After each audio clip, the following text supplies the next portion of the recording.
Is an African safari on your travel to-do list or bucket list? Well, then I've got a treat for you. Stay tuned for part one of our two-part episode on exploring East Africa on a luxury safari.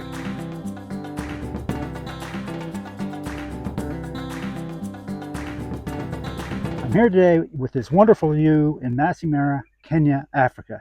And joining me today on RTE-Travel Talk is my very good friend and special guest, Beth Schulberg. Today marks day 9 of the most outstanding luxury safari vacation I've ever experienced in my entire life. And Beth and I are going to take a few minutes today and talk about it. So Beth, welcome to RTE Travel Talk. Well, I mean, what a perfect place to have this interview. I'm telling you. It's gorgeous, isn't it? I've just been amazed every single day we've been on this trip. Yeah, I know. I have too. Yeah, I've loved every minute of it. And I'm so happy we're only halfway through. Exactly.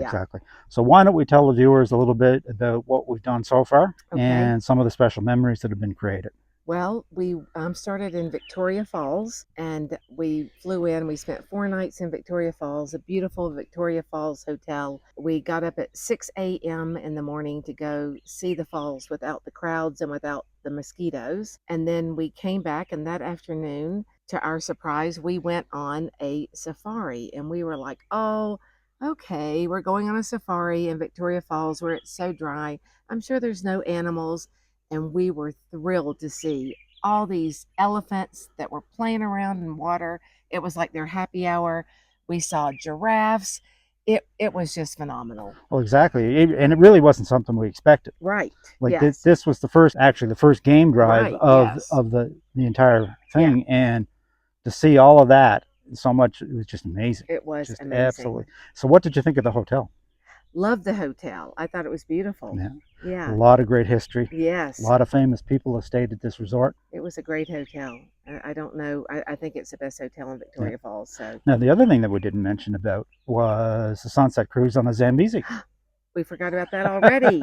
Yes, that was also beautiful, wasn't it? Yeah. And that's our first experience seeing the animals along the Zambezi River on the sunset cruise. Elephant, hippos. What else did we see? Well, elephants, hippos, crocodiles, birds. Yeah. It was amazing. And what a relaxing way actually to start the trip. Yes, it was great. Yeah. So Beth, of all the time that we spent in Victoria Falls, yes, what was the highlight for you? I think that helicopter ride we went on. That was pretty amazing, wasn't it? Yes. To see the views of the falls from that distance and from that perspective is just absolutely, not to mention animals. Right. Yeah. So if somebody were to look at this kind of a safari, would you recommend a helicopter ride? Oh, yeah. Anytime you can get up high. Absolutely. I would recommend a helicopter ride. What was really interesting is you could see the elephants. There was a tree, and there must have been 15 elephants huddled around the tree trying to get in the shade. But you wouldn't see that unless you were up high. No, exactly. Exactly. It was beautiful. And I loved it. And a decent length, too, 25 minutes. Yeah. And of course, one of my favorite things is the dining. We had the opportunity to eat in the Livingston dining room. Wonderful cuisine. Yeah, the history of that place and the service, that was fabulous. Love that. Now, Victoria Falls was just kind of like an extension onto the original program that we had. It was. When I put this together, I thought, well, I'm going to just do the 9-night safari and really get people interested in it, and then I will add on, and if people want to go, that's great, and if they don't have to. About 7/8 of the people did go to Victoria Falls with us. There were just 6 people that decided. There were 25 in our group, and 6 people decided to meet us in Nairobi. And it only makes sense. Like if you're going that far, you're going to spend the money on airfare anyway. So if you've got the affordability, you may as well put in as much as you can. For most people, I would expect, Beth, this is probably a one and done. I've heard different things. I hear it's a trip of a lifetime, and then I hear other people say it's a trip that you think is a trip of a lifetime, but you'll go back. So we'll just wait and see. I'll probably be back. Where did we go to from Victoria Falls? Well, then we flew to Nairobi, and then we stayed at the beautiful Fairmont, Norfolk, in Nairobi for 2 nights. We did have a free day, but I have trouble having free days when I'm in a foreign country, so I arranged for a half-day tour around Nairobi, seeing everything. We went to the museum there that was amazing. Well, a lot of history. Yes. In Kenya, and Nairobi would be at the heart of it. And the one thing that I found about Nairobi, you kind of have a misconception and we're driving in from the airport. It's an ultra modern city. It's Right. beautiful. Yeah. Well, what surprised me the most is how tropical it was. Yeah. Because you're up about the same altitude as Denver, but you feel like you're in Hawaii. Yep. That was really surprising. Very different from Victoria Falls, which is so dry, Yep. so dry.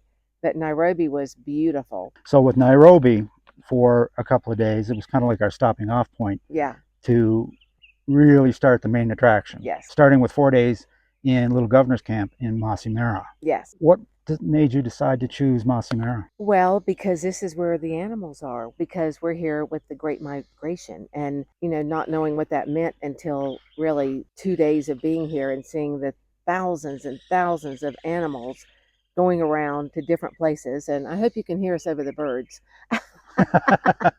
They went in on the video too. Oh my God, we've seen everything. It's just been, except for the leopard, we haven't seen that. Yeah. And it's literally on your front doorstep, because out behind us here, now we don't have any stars today, but most of the time out here you're going to see elephants wandering around. The other morning we heard a hippo. First evening that we were here at 2:30 in the morning, we heard this crunch, crunch, crunch, crunch, crunch outside our bedroom. Yeah.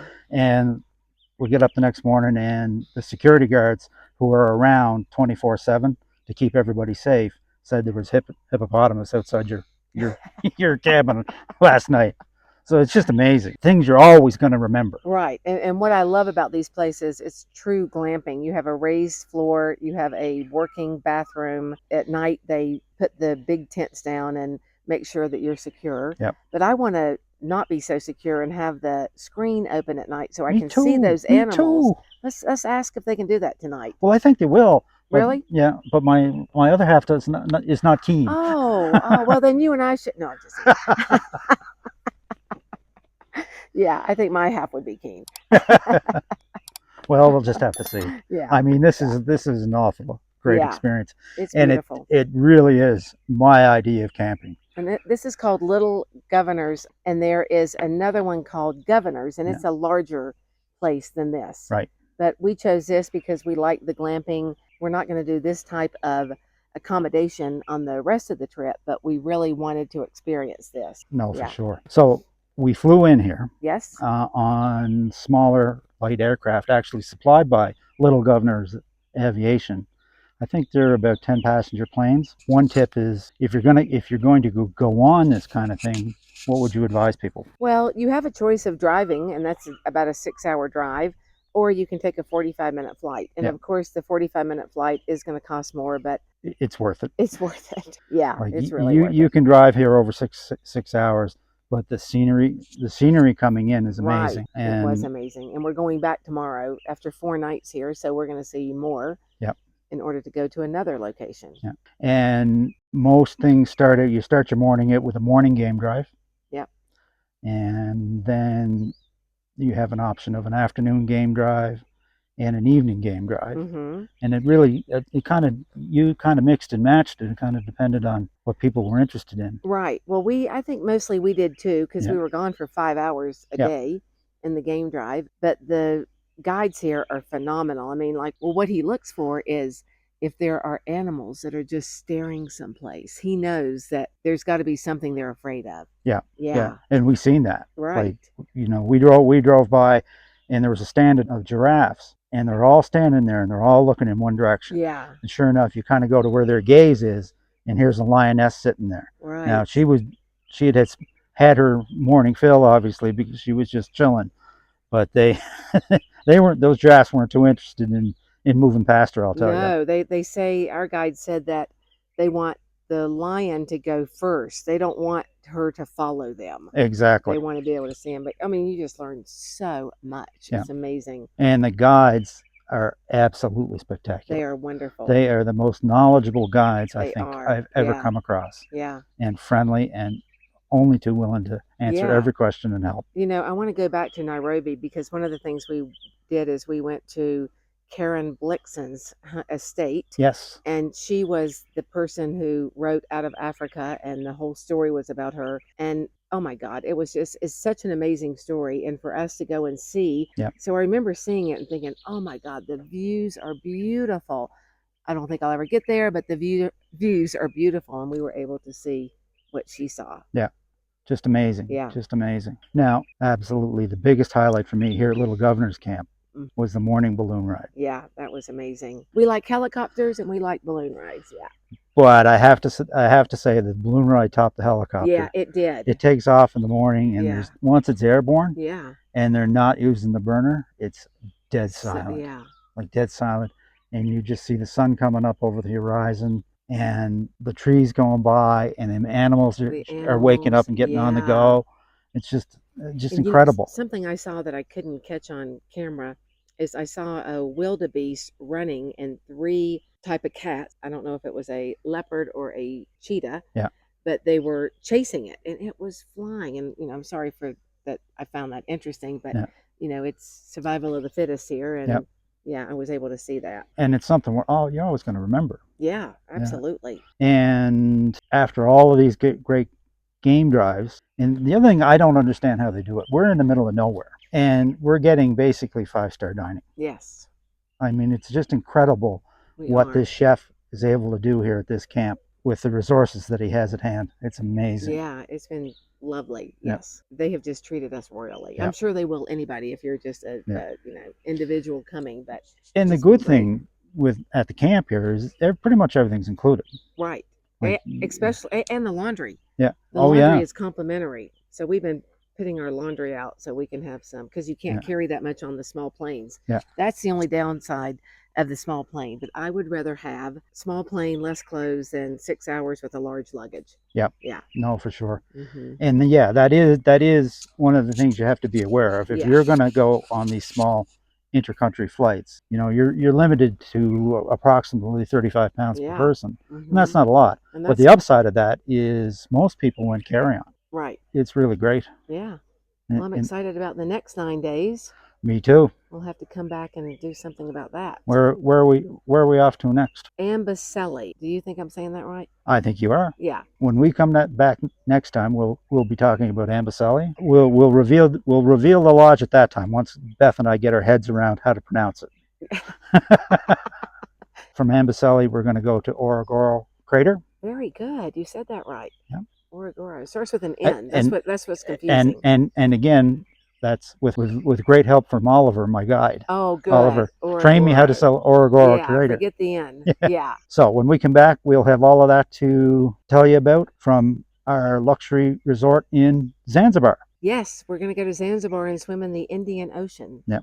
Yeah. So stay tuned, folks, and we'll see you soon. Okay. Thanks, Ken. All right. Take care. All right. And that about wraps it up for today, folks, for part 1 of our 2-part special on exploring East Africa on a luxury safari. A very special thanks to my guest, Beth Schulberg of Cruise and Travel Specialists. If you'd like to reach Beth, I will leave her contact information in the description. If you'd like to reach out to us, you can simply send a question to questions@realtravelexperts.com. Visit our website, realtravelexperts.com, or simply leave a comment. We always respond. And as always, folks, if you enjoy this content, a like, subscribe, share, and a ring of the bell is certainly appreciated and helps us to spread the word. So until next time, happy travels.